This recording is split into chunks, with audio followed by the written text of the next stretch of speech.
ప్రార్థన చేసుకుందాం. భూమి ఆకాశములను కలుగ చేసిన మా తండ్రి, కృతజ్ఞతాస్తుతులు, స్తోత్రములు, వందనములు చెల్లిస్తూ ఉన్నాను. ఈ ఉదయకాల సమయంలో మీరు ఇచ్చిన శ్రేష్టమైన వాక్కును బట్టి కీర్తిస్తున్నాను. భయపడొద్దండి అని ఆజ్ఞాపించిన దేవుడు, నేను నీకు తోడై ఉన్నాను కనుక భయపడొద్దని ఆజ్ఞాపించాను. నేను నిన్ను విడిపిస్తానని మీరు మాట్లాడారు. కోట్లాది వందలు మాతో మీరున్నందుకు ఏమి స్తోత్రాలు. మీరు మమ్మల్ని విడిపించినందుకు స్తోత్రాలు, కట్టినందుకు స్తోత్రాలు, స్వస్థపరిచినందుకు స్తోత్రాలు. దేవా, మీరు మాకు తోడైండి సమస్త కీడు, కష్టం, నష్టమును కొట్టివేసినందుకే మీకు స్తోత్రాలు.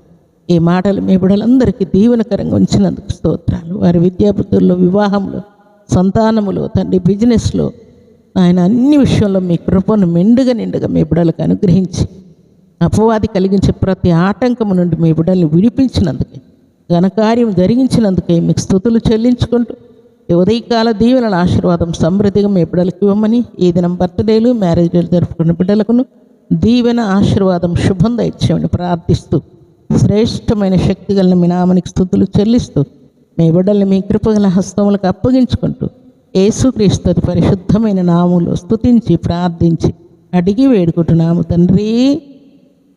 ఆమేన్.